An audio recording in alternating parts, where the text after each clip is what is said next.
Welcome back to Uncover Your Magic.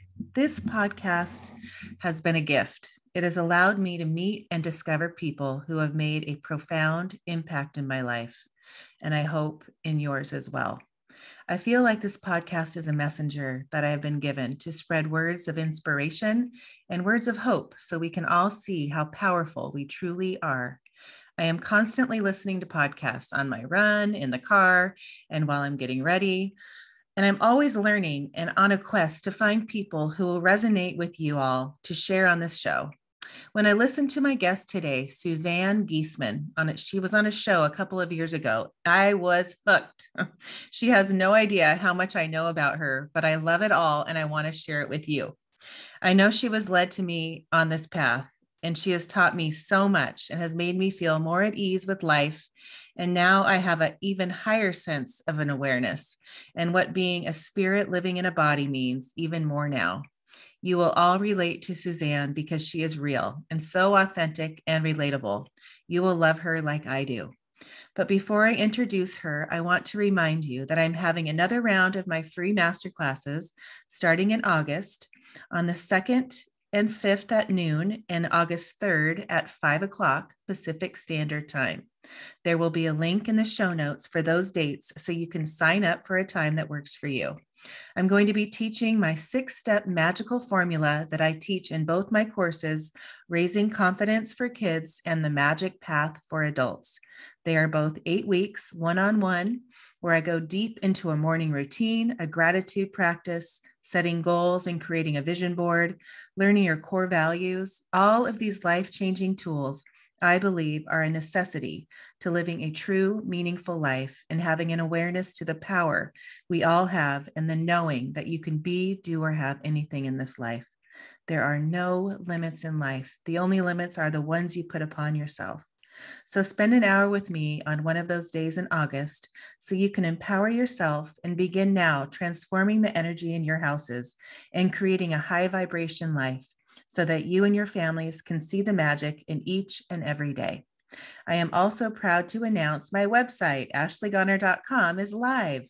You can access all of my classes, get my mini programs like my 21-day manifesting challenge, my magical steps when creating a vision board, my amazing morning routine, and my magical gratitude practice. I'm so excited to hear from you and see you on Zoom in August. So now let me tell you a little bit about Suzanne Giesemann. Suzanne Giesemann is a messenger of hope and the founder and teacher of The Awakened Way, a path to knowing who you are and why you're here. She is a former U.S. Navy commander who served as a commanding officer and aide to the chairman of the Joint Chiefs of Staff on 9/11. Today, Suzanne provides stunning evidence of the existence of universal consciousness and our interconnectedness. Suzanne is the author of 13 books. She has been a keynote presenter for organizations including Edgar Cayce's Association for Research and Enlightenment, the Academy for Spiritual and Consciousness Studies, the Afterlife Research and Education Institute, and the International Association for Near-Death Studies. And please welcome Suzanne Giesemann to the show. Welcome, Suzanne. Thank you, Ashley. It's just always fun to talk about my favorite subjects. Oh, I know. And here you are traveling in your RV, right? That's right. I have 5 months on tour. And you stop and be able to find a place to record this. And It's just beautiful. Thank you. You're welcome. Things just fall into place. Thank you for the work you're doing. Oh, you're welcome. I love it. And I love you. And I am so excited to share with my community and my listeners what I have found in you. And I know that they will resonate as much as I have. And I want to start with your story, because when you come from the military and almost from one extreme to the other is really kind of how I view you. And to now knowing what you do, it's like you've opened this awareness, you've opened the light in you, and you've shown people that they can too. Oh yeah, that's what it's all about. It's why we're here. Yeah. It's not to go to school because we need to learn certain lessons. I think this is more like art school or cooking school, where the lessons we have are in how we can shine more brightly. That's what it's all about. Right. So go back to the moment you uncovered your magic, wherever that is for you. Oh gosh, that moment was when I was standing sitting in the back of a classroom being taught by a medium named Janet Nohavik. And I was writing a book about her because farther back in the story, I had discovered that there really is a greater reality, and those people we love who have passed are still around, and we can learn to communicate with them. I was in that classroom because I was writing her story, not because I had any idea I could communicate with anybody. But she called me to the front of the room, put me on the spot, and said, "There's a spirit standing here. What do you sense?" And Ashley, I brought through astounding evidence from this man that was standing there, including his nickname. And he was the father of somebody in the classroom. That was the moment that really, that was magical. Right. And yet, you come to learn that the spirit world is not magic at all. They're right here, but learning to communicate and connect with them, that's the trick, right? It is, but you go with the evidence-based. And I think that's where people really get that moment of, wow, she really does have that. There is that. It's true. And that goes with my military background. I wouldn't be satisfied with anything less than verifiable information. So otherwise, to this day, I would still be saying, are they just making that up? Right. But no, the evidence has just taken away any doubt whatsoever that there is an afterlife. Okay, so now talk about your stepdaughter, Suzanne, please, and how that's really where I feel like kind of started the journey to kind of finding that, right? Right. I was, if we could go back a little further, it's important to just share that when I was in the military, I had the honor of being a commanding officer. I was special assistant to the chief of naval operations, that's the head of the Navy, and then ultimately asked by the head of the whole United States military, the chairman of the Joint Chiefs, to be his aide de camp. And that's his right-hand man, and travels everywhere with him and helps him. And I was with the chairman on 9/11. I witnessed a lot of destruction up close and personal, a lot of death, and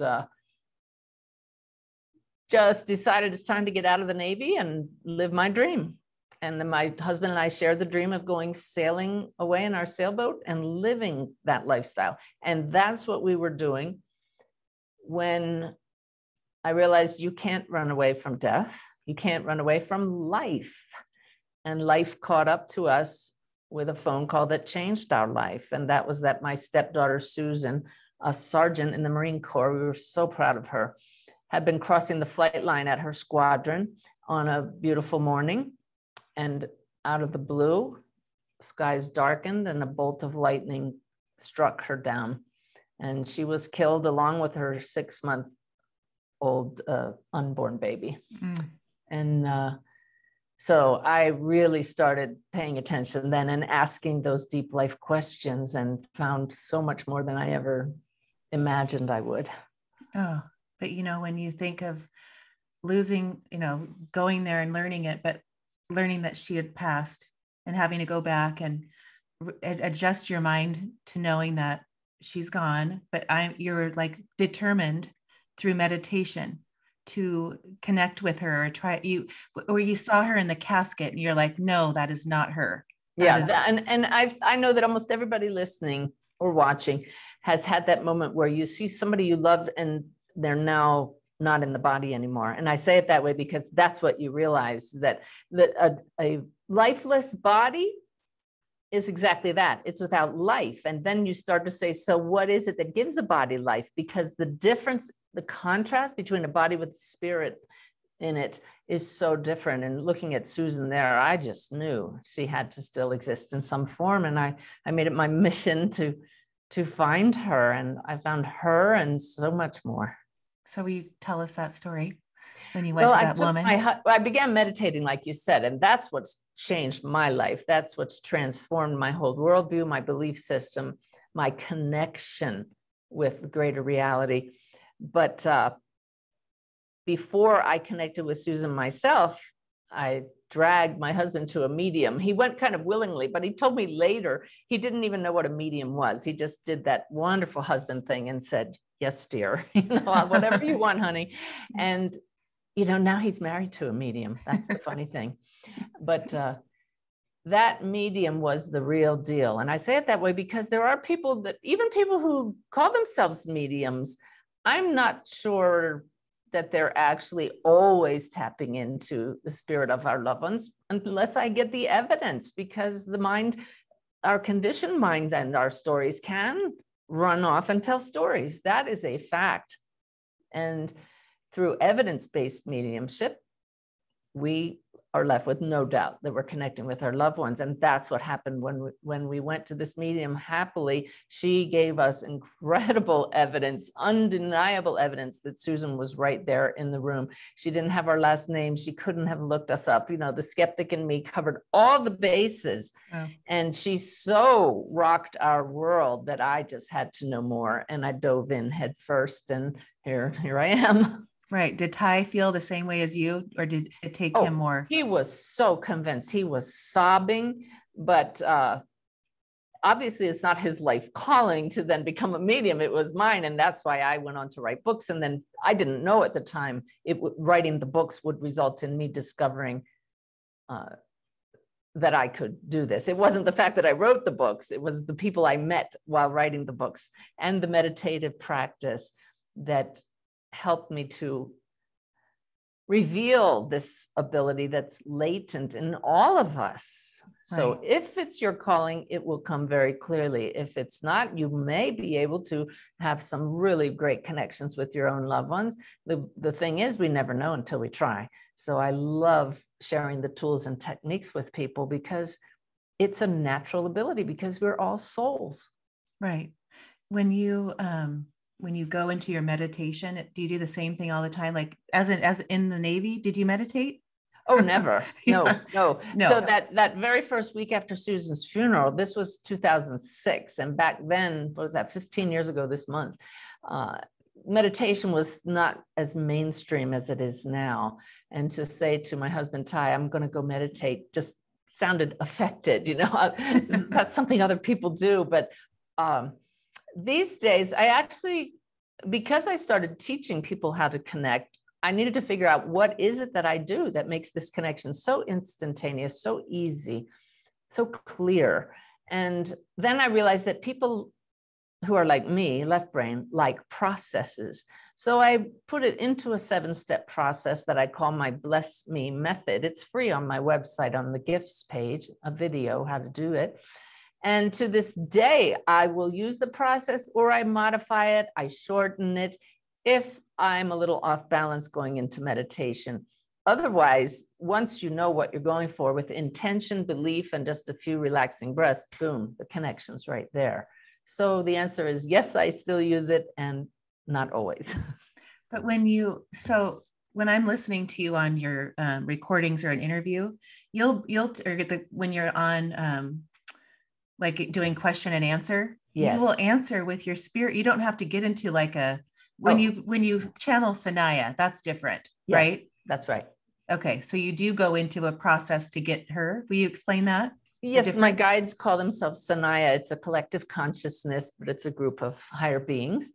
When I channeled them, that was something unexpected as well. And there are quite a few videos, and 2 very recent ones on my YouTube channel of me channeling. And anybody that watches that, especially when people ask questions at the end, you can tell this is not prepared, it's not scripted, it's not me, right, and that we're connecting to something higher. That requires a deeper state of expanded awareness, theta brainwave state, but I can go into that very quickly. And in those Q&A sessions you referred to, I sit and clear my mind and my energy field before those sessions. I check in with my team. Are we going to work together? Are you ready to go? And then I talk like we're doing now. And I did that before this interview. So if you were to ask me a tricky question or something I didn't know, it's just a little shift, just like that. And I tune in, and the answer comes from a higher place, which is always optimal. Okay, so let me get this understanding. So I'm really working on this, and that's probably why I was led to you. you're my teacher. You've been the last 2 years. I've really been following you and trying to understand, listening to that voice and just trusting it and knowing that it is that voice, right? Right. And what amazes me about you is that it's so quick. Well, that's because it's like people think that Tiger Woods has always been this great golfer, right? But they didn't see the years and years of preparation that went into that.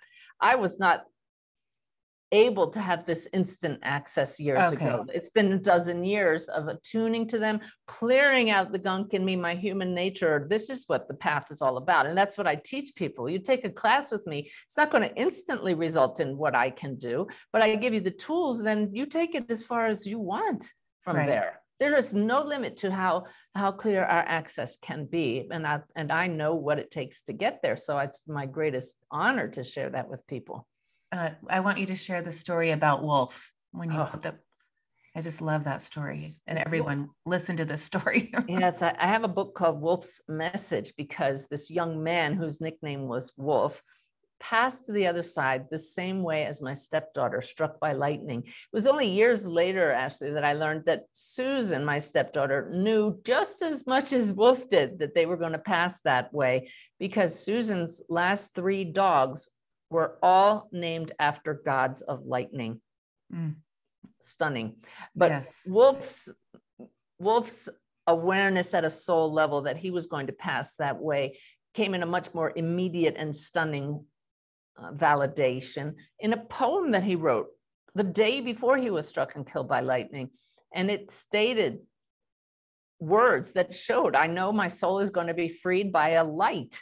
And he drew the exact location where he was struck down. And he drew in that drawing what his parents would put there afterwards. I mean, I don't want to give away the biggest wow in the book, but he then came to me after I met his parents at a conference. He dropped in on me in the early morning hours of the day before I gave them a reading, and gave me so much verifiable information about himself that I knew this was him. This was ultimately scored by a professor at the University of Arizona, Dr. Gary Schwartz, who does afterlife research. And he said there's no doubt in his mind, or anybody who looks at that evidence, that this was spirit communication. And ultimately, why Wolf came through me was to share a message, and that's why the book's called Wolf's Message, with all of us about how we as a species, humanity, are out of balance and how to get back in balance. And you said that I've gone from as far left as you can go to the other side, but that's not really true. I've found the balance point between the left brain logical side and the right brain intuitive side. When we can do that, then we can live in this world beautifully and magically, and yet connect just as beautifully with the greater reality, integrating the two for a life that's so filled with joy and peace that I never could have imagined it. And it's my greatest goal for other people to find that kind of life. When Wolf came to you that morning, are you knowing that it's him? How does that work? It works differently with every spirit, but because we're dealing with intelligent, sentient beings, they know how to get the point across. So I had a reading with his parents the next day. I had not met him in spirit yet. I'm in my bed at 5:45, pitch dark in the bedroom. I wake up and I get this dizzy feeling that I get when a spirit is present. It doesn't happen too often when I'm not doing a reading. So immediately I say, "Who are you?" And in my mind's eye, flashes an image of his parents who I met at that conference. I said, "Oh, you must be their son. Tell me all about you." And I roll over because I always sleep with pad of paper and pen. And he just started telling me, "I'm Mike Jr., et cetera, et cetera, et cetera." And he was Mike Jr. I didn't even know that at that point. But he gave me 45 pieces of information about himself, but really unusual things, Ashley, as you know from reading the book. Not like, "Oh, I play guitar, I love baseball." Things like I wrote things like hieroglyphics. I enjoyed reading about druids. I wore robes and had an amulet. I mean, this was an unusual guy. So that's what we're talking about, evidence. So when now explaining to, so they're the way you analyze it is the two fish tanks with the water, like, where you can Ah, connect and one's rough.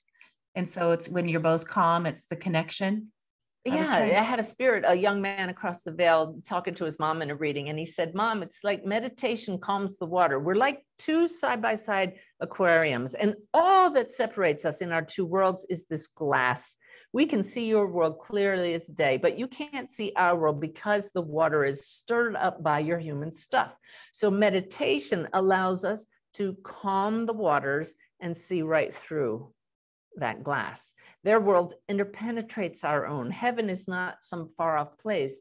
Our loved ones who have passed are right here at a different frequency. So when we can learn to still the waters of our mind, our emotions, our body through practices that can be learned, then here they are, right here. They've always been here.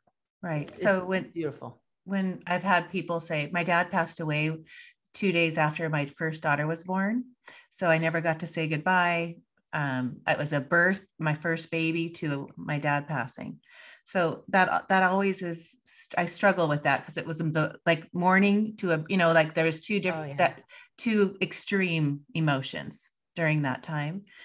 And I've always, talked to him and looked at signs and, kind of taught my girls, we teach that along the way, and to know that he's here. And I've had a friend call and say, Ashley, your dad was in my dream. He said, you need to talk to him. Yes. And that was like 10 years ago. And now listening to you, I'm like, oh my gosh, I do, but I don't probably do it enough. That's right. It was one of the first messages that I started sharing. And my first book was Messages of Hope. And I say in there repeatedly, talk to them. They hear you. We don't realize that. But every reading I do, Ashley, the spirits know, because my guide briefs them like a military briefing. Look, you're working with Suzanne. She's not going to be happy unless you give her evidence to balance out your messages. That's got to back it up. And make sure you drop in there a current event so your loved ones know you're still part of their lives.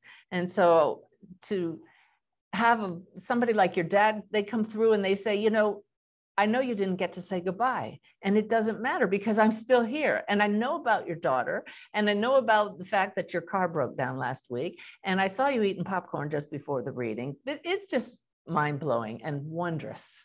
Oh, but that's a part that I think people are like, now I've studied you, so I understand more, but people listening are trying to understand, like, we're all energy, we're a vibration. That's so important. And being in a high vibration as a human is so important. That's right. Right? Yeah. But we explain, because this is heaven. We're in a human body. Yes. Only a little part of our soul is in this body, right? Like, I'll give you, I love teaching with analogies and metaphors because it helps us wrap our head around this. And yet it still doesn't really explain what's going on. But if consciousness is like an ocean, we in a body are like this little ice test tube, this test tube made of ice. So it's made of the same material, water, but it does not allow the water to flow through what's inside that test tube. The test tube is like the body. Our body is the filter, filtering out the consciousness that we are made of, from which we arise. And yet we have these little portals throughout our body, 7 of them in most belief systems, called chakras, the exchange points. And that would be where the ocean flows through our vessel, but they get blocked up. Most human beings, at least the first 3, are a little gunked up. Those are fear, safety, security issues. And so when we work on clearing out the human stuff, we then allow more of that greater sea of consciousness to flow into our awareness.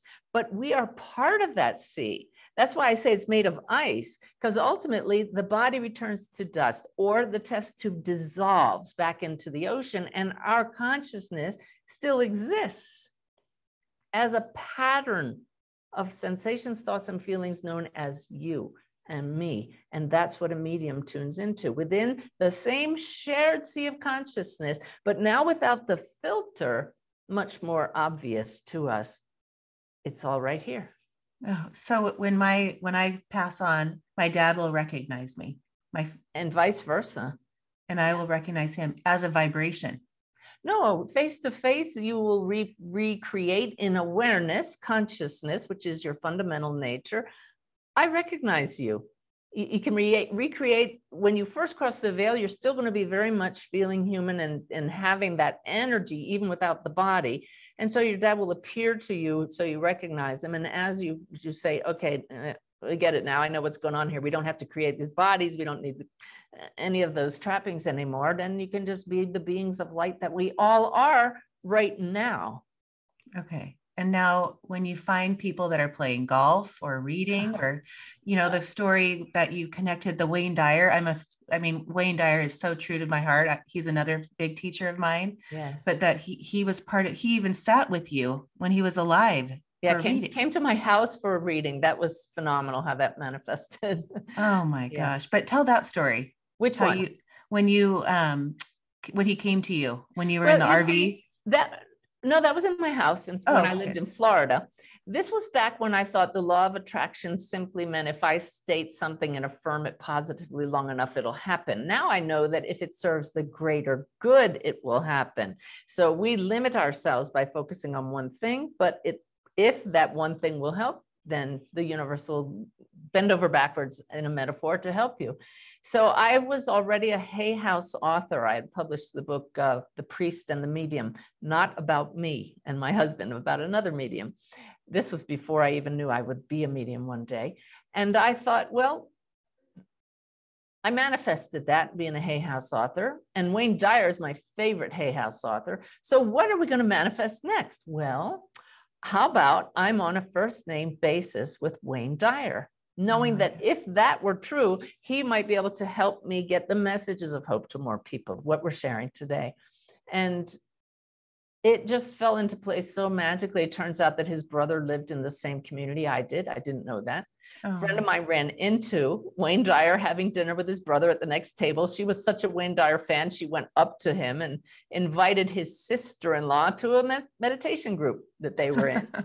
I ended up doing a workshop. Both ladies came to the workshop, and I just said, oh my God, Wayne Dyer's sister-in-law is here. Let me just tell her what I say every morning, that I'm on a first name basis with Wayne Dyer. That's all I said. A few months later, trusting the universe, I continued to say that. I didn't call her, didn't ask her to introduce us. I was just hanging around the house, and she called me and she said, Suzanne, Wayne's coming to visit. Do you think you might want to do a reading for him? It was one of those moments where you say, you think? Right? Are you sure? Oh my gosh. Yeah. Okay. And tell them that. So you did the reading, but after what he just wanted to. Well, then he gave me this beautiful endorsement for my work because I spontaneously channeled the guides with messages for him. It was a reading above and beyond what my readings normally are. So I know that Spirit really had a hand in that. And he gave me beautiful quotes for both Messages of Hope and Wolf's Message. And we were on such a first name basis that I had his private email. And after he passed, he dropped in on me in his voice. Not normally when I connect with spirits in a reading, it sounds like other people's loved ones. I mean, it sounds like my own thoughts. Sorry, it sounds like my own thoughts, because that takes a lot of energy to recreate a voice. But once you've met somebody, as I met him and had talked with him, it was very easy for him to create his voice for me. And the first thing I said was, wow, I've been on the road. I don't know how you died. That's evidential. Tell me what happened. And he said, infarct, which is an acute heart attack. And that is what happened. I said, tell me some more things I don't know. And he showed me he was at home in a high rise and several other things. And I went online later and Googled him, and I was disappointed because his home in Maui was this one-story house. And I reached out to his sister-in-law to share his messages. And she said, oh, Suzanne, his house was under renovation. He was living up in a high rise while it was being renovated. So lots of good stuff. But he told me he was sitting at the feet of the masters, wearing robes and just enjoying the sharing. And he said, I got most of it right, but not everything, which is what my goal is, to get most of it right. I know because of these filters, we probably get some things wrong. And so that's why I'm constantly aiming for greater clarity. Right. When you talk about they're up there playing golf or doing things like Wayne sitting there, what he loved to do here, we continue to do that. That's what I like. Are we traveling to Italy?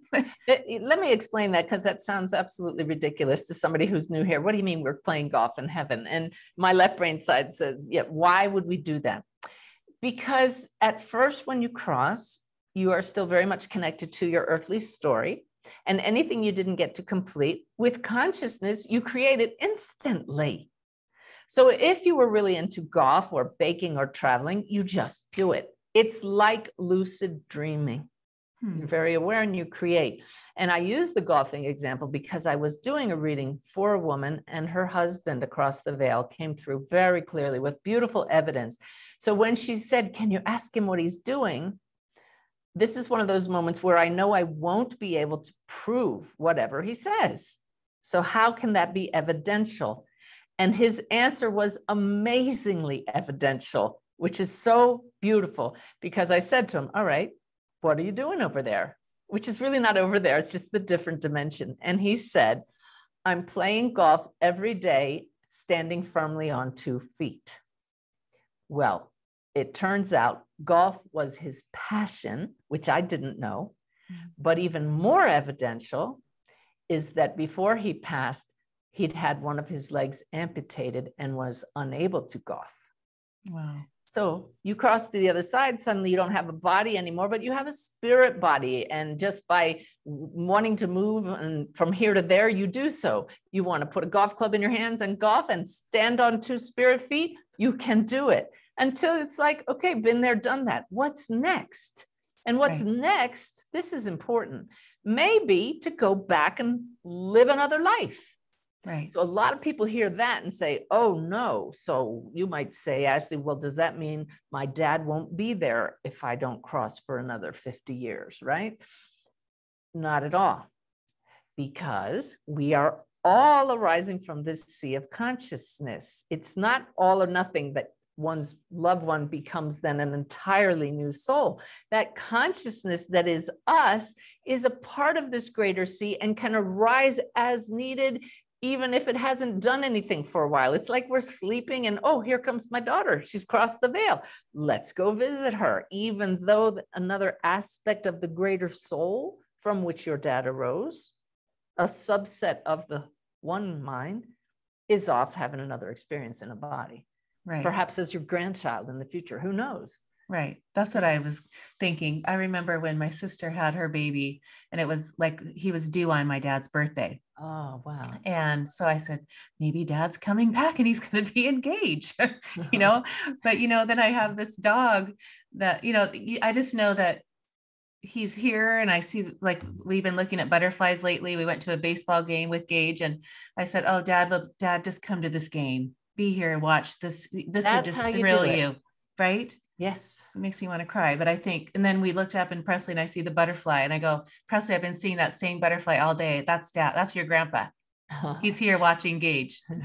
And what I like to help people understand is that they don't embody the butterfly, but as consciousness that is a witness to all of this, they actually engage with the consciousness of the butterfly. And it's a cooperative thing where the butterfly flies here or there. It's like remote control from your dad. So so the energy, when, like, our soul pod, like, I feel like, you know, we choose our family from this community that we all learn really well from, or no doubt. Right? Yes. Okay. So we're in this pod, and when we'll recognize each other, like, will I recognize you when I go, when we're in that next energy, like for someone I just met for an hour? If it would serve the greater good, we would somehow meet up. If there were purpose in it. Okay. Mm-hmm. But the family thing is strong. Without a doubt, within the family, for sure. They'll be there to greet you. Okay. And then when you have children, they were waiting up there to come through you. How does that? I have not personally experienced that in a reading. No, to the best of my awareness, I haven't had a soul say, oh, okay. That's a guide's talking to me. Many times. Oh, right. Yeah. I had a little soul that was miscarried. And he showed me coming back around. And then because he needed to be with those parents, he had chosen them. And 2 months later, the woman called me and said, I'm pregnant. And I said, yeah, you're meant to have this child. And it was a boy. So that was pretty cool. But there's a lot of evidence of the little children who spontaneously speak about choosing their parents and remembering moments before they were born that they watched their parents doing specific things. And when people ask, when the baby is, when you get pregnant, or when it's an embryo, that is still, there's a soul in there. It doesn't just be, it's not just birth and then the soul comes in. What my guides have told me is from the moment of conception, the soul is engendering that growth of that baby. Yeah. Because they're feeding off the energy of the parents right? Is that what? Well, the soul forms the pattern of the energetic body, but certainly that, within the physical world, we know how that works. So it's a two-pronged approach type of thing. Okay. And then the animals that come to be with you, they have personalities. So that is why we will recognize them when I see all my sweet dogs that have passed away. Absolutely. Because even when the very first time that I tapped into dogs and cats in readings, I said, hey, you guys got to figure out a way to give me evidence, because I'm not just going to say, hey, Fluffy is here and loves you very much and is fine. That's a beautiful message. But first of all, I couldn't and wouldn't make up a message, but I need to know it's not my imagination or my wishful thinking. And they give me good evidence. How old they were, how they passed, favorite toys, favorite things they love to do. It's beautiful. Do they choose like we do when they are going to leave? Do they know their soul's exit time? I'm hearing that it is predetermined. I don't know that you would say that the animal itself chooses. I'm shown higher level, different than with people. And we're just a different level. The human, like the dog's never going to come back and be a human. That's correct. That's correct. And humans won't go backwards to become an animal. I'm being shown like stovepipes, like the pathway of the human consciousness and then the animal consciousness serves different purposes. Right. And so when we choose to come back, because we always want to learn and grow and expand our soul. So we decide this as a family, I'm going to come back and be your mother this time, or, sister. Yeah. And let's just really make it clear what that choose to come back and learn and grow means. To learn and grow in expressing unconditional love. That's the same thing as saying to shine our soul's light brighter, for the joy of it. And relationships is the greatest way we grow, because they test us all the time, don't they? Yes. Yeah. What if there's people that don't, like, they're suffering and they live this life of never getting to the fifth, whatever, the dimension of being able to really believe in this and know that, do they keep coming back to try to get to that place? Or in most cases, yeah, because you get to the other side and you look back on your life, and it's like, this is a simulator here, right? The soul says, I'm going to go into this body, that's the simulator, and get all these scenarios, these programs I can run, the husband relationship scenario, and this scenario, the job scenario. And you go back over at the end and you say, boy, I didn't make the best choices. Darn it. I want to try again. So when you talk about time, because linear time is all we know. Mm-hmm. And we know in this human body. Once we get in this body, we forget it all. But it's very easy to think about time across the veil. And then that is to imagine what it's like in your dreams. We all have dreams, and there's no sense of time in a dream. Things just happen. Right. So it's like that across the veil. Instantaneous. We don't need time for cause and effect to play out. It's instantaneous. So when he's playing golf, he just played golf. He didn't have to go out and hit the ball.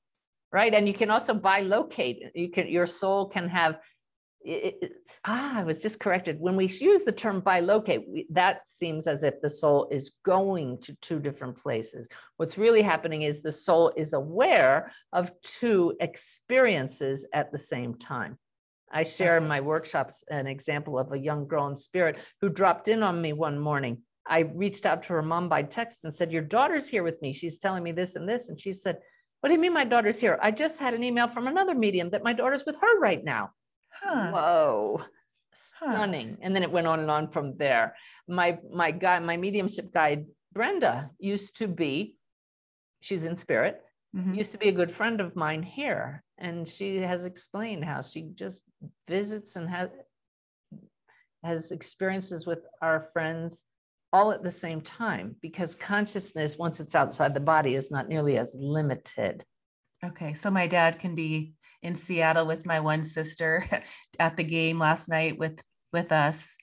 Very much so, aware of everybody all at once. And so when I do a reading, most of them these days are by Zoom. So is the loved one in the room with me, or is the loved one in the room with their loved one? Yes. Yes. Both places. For mediums who can see spirit, and I don't see them objectively, and I rarely see them in my mind's eye. I see images that they project to me. For mediums who can see them, that spirit person projects a form, a thought form that is a replica of them, but they could just as easily be projecting it for their loved one back home.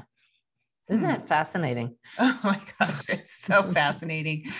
This is why I love this so much, because it is so fascinating. But when you talk about, like, when you create, everything that we create is through our thoughts, our brain, you know. Not through the brain. Not the brain, but that's what I loved I think I want you to explain the brain versus your thoughts and that kind of thing. Well, let's go back to the test tube in the sea of consciousness analogy. The brain is this filter that, through this earthly experiment, they said, well, we've got to really make sure that these people in the test tube, these souls in the test tube, right, that we call people, focus only on that test tube experience. So we're going to put this little machine in the test tube that filters out us, everything, souls, the other realities. It's really going to be a consciousness reduction valve. But really, where the thoughts are coming from are the sea of consciousness. But once those thoughts flow into the test tube, they go round and round and round. Same old thoughts coming up all the time. I got to do this. I'm not worthy. Nobody loves me. Round and round. That's the stale stuff in the test tube. It's the fresh ones that flow in when we clear out the junk, that say, oh, you're so worthy. You've been loved all along. They're not coming from the brain. The brain's the filter. Yet it's also a beautiful, beautiful instrument that allows us to have beautiful experiences here. Right. So when you talk about the consciousness coming in, and is that your intuition? Those are the things that you're listening to, and you're like, oh, those are God, you know, my spirit, my soul is speaking to me. Yes. That is what that is. So going on to, these are questions that, if I could just say, yes, please. This is the beauty of meditation. It allows us to become aware of our thoughts, to still the mind, the human mind, the small m that's inside the test tube, to notice the fresh thoughts that come from the one mind. That's our mind. We all share it. Right. And you start to notice the fresh insights that comes in through the energy field, which extends beyond the vessel. And so once you learn to be present and notice those insights, that's when the real magic happens. Right. I have had a few media channels that have been on this podcast. And a lot of it is like at the beginning of the year 2000s, like how yours, like, you know, around just the first half of 2000s. And they all have this, they've all discovered it through trying to meditate. You know, and that's just the common denominator that I've learned from. But why am I becoming so into this? And where is my, like, am I just in this little pocket of this small group, or is no, humanity is a subset of greater realities. Our planetary system is a subset of greater realities. And if you look at Wolf's message, they said that our planet is coming into alignment with the solar system. Balance, higher consciousness now available to those of us on this planet. And we're seeing that as more and more people are called to do this kind of work. More and more people are called to awaken to the truth of who we really are. Souls in a body, not trapped, not limitless. totally loved, totally connected to each other, and just this whole infinite intelligence that is the source of everything. It's because we are perfectly aligned for this awakening now, and it's time for people to get on board. Right. And I love, the girls go to a Christian school, and, we say our prayers, but with the way you describe now that I've learned your way of praying, you're not praying, please God, do this for me, please God. You are part of that. You're just right. Say right. that. Well, I love that. Two different kinds of prayer: supplicatory, which is please, as if you're asking for something outside of you. And there's affirmative, where I affirm that I'm part of this flow of life and that the greatest good is happening through me. But yet we can still ask for help, because spirit consciousness does become more and more dense down to the human level, but along the way are angels and archangels and guides. So we can ask for their help, or we can ask for God, which would be the entire field of consciousness, the source, to help us. But asking in that way, help me with this specific thing, that is when we're stuck in the viewpoint that we are only this limitless being. We don't have the bigger view when we pray that way. Right. So if you affirm, I know I am part of something so much greater, I would really appreciate help with this challenge. Yet at the same time, I affirm that all that is happening is for my greatest good, and I am open to fresh new insights and the strength and courage to deal with this. See the difference? Now I'm acknowledging I am human, but I'm also affirming I'm a soul connected to beings with a bigger picture who will help. Right. Because we're all one. Yes. We're all love. Yeah. And they'll help if it serves the greater good, and they'll help in miraculous ways beyond what we could even imagine from our finite view. But praying in that old way really is limiting. Mm-hmm. When you were at the 9/11 building and you had that experience, and all these, this COVID comes, and, these catastrophic events that people chose to be part of, they chose to die that way. They chose to get coronavirus, or we created this coronavirus to have the shift that we're transcending into a new dimension. I'm not really sure how that works, Ashley. I can't say we chose that specific thing. We'll find out for sure when we get to the other side. I only know we choose specific types of challenges, and there are specific times in our life when it would be okay for us to pass. We call those exit points. So how we pass can sometimes be influenced by the free will choices that others make. And that can throw a wrench into the whole way we pass. I can see our souls saying, uh-oh, we didn't count on that, but it is time to cross, so we'll let it happen that way, Right. But it could be like that. Didn't you say, Susan, your stepdaughter, she told you that she was going to pass around that time anyway? It was just lightning that took her? She came to me 2 days before she passed in a very, very vivid dream. So I know now that that was a spirit visit. And she walked right up to me at a party and she said, the baby and I are just fine. Don't worry about us. And looking back on that, I knew it was her soul's way of getting through to the one person in the family that would ultimately be able to connect with her this way. But she had been in a car accident, a rollover car accident, and walked away without a scratch just a few months before that. So was it that, oops, that car accident worked, so we better pull out the stops? Actually, it was about a year before, easily a year before. So she needs to die young, so people pay attention, and Suzanne goes on to become a medium, et cetera, et cetera. It could very well, I'm hearing that's part of the plan. Okay. So clearly she knew she was going to pass by lightning at a soul level, not at the human awareness. Right. With the way she named her dogs, right? But did that happen? She got those dogs after the rollover car accident. So it's just kind of fun to look at the connections and wonder, and know that ultimately we will find out, because we are consciousness. And once we get rid of this brain, the filter, and the body, the veil, then we'll know. When you talk about your angels and the guides, they've never been human. Some of my guides have been human, without a doubt. They've given me evidence of their lifetimes here, and I was able to verify it. But others have said they have never been in human form. And never want to. Oh gosh, I'm laughing because it's like when you look at some of the challenges we go through, well, who would want to? My guides in the channeling sessions just even did it again in one of these last two. They joke about, the soul says, yeah, I'll go have another go at that human life. And then you're born and you look around and you're screaming as a newborn baby, and you say, what was I thinking? But there is a difference. Some people do never come back to be a human. There's some souls.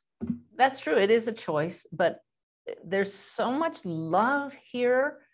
The contrast when we make the right choices between suffering and joy, between when we treat each other unkindly and then realizing who we are, and we suddenly learn to see the soul in each other and act with love, respond with love. The joy that comes from that makes it so worthwhile. And that's why we come back. I never imagined a life of the kind of joy and love that I experience now daily. And the connection with others in human form and the soul level, the love that flows now. I don't know how many lifetimes my soul has had to come back to get to this point, but I know that the other souls that may be watching this from the spirit world right now say, oh, that looks pretty good. I can see she suffered along the way, but boy, when you get to this point, I can see that's worth it, especially when we know ultimately we're at a soul level, not harmed by these human things. Right. When people commit suicide and they decide as a human, I mean, where does the decision, and then when they go on to, I had a friend that her husband committed suicide a few years ago, and it's like they're getting through that. My guides, I've asked them a lot about suicide, and they have said that at that soul planning stage, their guides say to that soul, now, are you sure you want to take on this assignment in, like military terms? Because there's going to come a point, for example, you're taking on a body that's going to have a mental illness. It's going to be poorly wired on purpose. Are you sure you want to take that on? Because you may really be stretched so far that you terminate your assignment early. And that's not optimal, but there will be understanding, but you're really supposed to stay there. And there are some cases where suicide doesn't work and the people don't die. And that's because it was really not their time yet. There was not an exit point. So every soul that I've connected with who took their own life has come through doing well, not in hell. Many go to a place where they're in a kind of like a recovery type place, and they review their lives and see how they might have chosen differently. But in other cases, there's so much understanding that we make choices based on what we're facing. And that review, there's like a review when you first pass through the veil. Yeah, there's a review, and the suicide really doesn't help souls get past certain experiences that they wanted to have. And they'll say, I'm going to go back and I'm going to face it again. I'm going to go back in another life and get this one issue right, because I can see how that would lead to so much more love and joy. Can you ever have a reading with, you'll say, oh yes, your dad came back and he's in that body? It hasn't happened in my readings, but probably because of my own filters. I don't know how I would prove that. Okay. I'd have to get some really good evidence. And I'm sure if it's important, they'll get that through somehow. They'll give me the evidence. Right. But when you choose to come back, even though your like if my dad came back and he's living somewhere right now, he's still, because I had a reading, a lady on the podcast said, I see your dad, he's always behind you, helping you with your business. So I always write a letter to him before I start my podcast. Thank you, Dad, for being here with me. Beautiful. Thank you for supporting me. He can still be he could still have reincarnated somewhere. Absolutely. Think of the soul, the greater soul, like a deck of cards, and you play one hand, that's your dad. And that soul can then work on other issues. That's another hand that it's going to play. But it's all just a subset of source. Right. But you can never say, no, you could never decipher that yet, or you haven't had that moment where you said, yes, there's not enough evidence. I haven't had that experience. There's a book called Soul Survivor about a young boy who knew he had been a Navy pilot and was talking to a woman who had been his sister when he was here, and said, I recognize you. If you go down the hall, you'll find this and this and this in my bedroom. And as I read that story, that's absolute evidence that that is that pilot in this young boy's experience, body. Yet if I did a reading for that woman, his sister, I have no doubt I would connect with that pilot myself. Because it's consciousness arising as you and me and that pilot and everybody. Does that make our story any less real? Are you real? Yes. And you're an expression of the same source that I'm an expression of. Right. It's all consciousness. Isn't that an amazing way to live? Wonderful. Suzanne, you're just amazing. I just love you so much. I can't even explain it. Well, I just love everybody these days. And it's what a beautiful way to live. And my greatest desire is that others who want that get that. It's all available to us, and you can totally transform your life. And so I just am always looking for ways to help other people find that. Yeah, and you do. And even when I went on your website and all the different, even just a program that I could do for myself and learn this, and how, there's just so many ways to open your awareness to that level. That's right. And if you're called to it, it'll speak to you. Where are you going next as we end this beautiful conversation? I'm in the actual building where I'll be speaking live to 100 people tonight. What fun to be back in person. I'm going to be doing my personal mediumship course where people can connect with their own loved ones in Sedona. It's sold out, but right now we're trying to fix another 2-day one in August or September because we have such a long waiting list.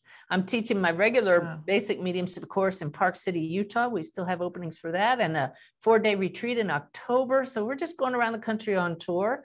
The Message is a Hope tour. And you just have your RV, right? That's what you and Ty do with your 2 dogs.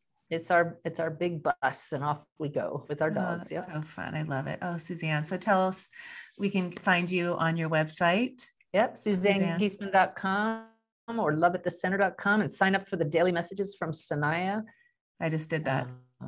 Good.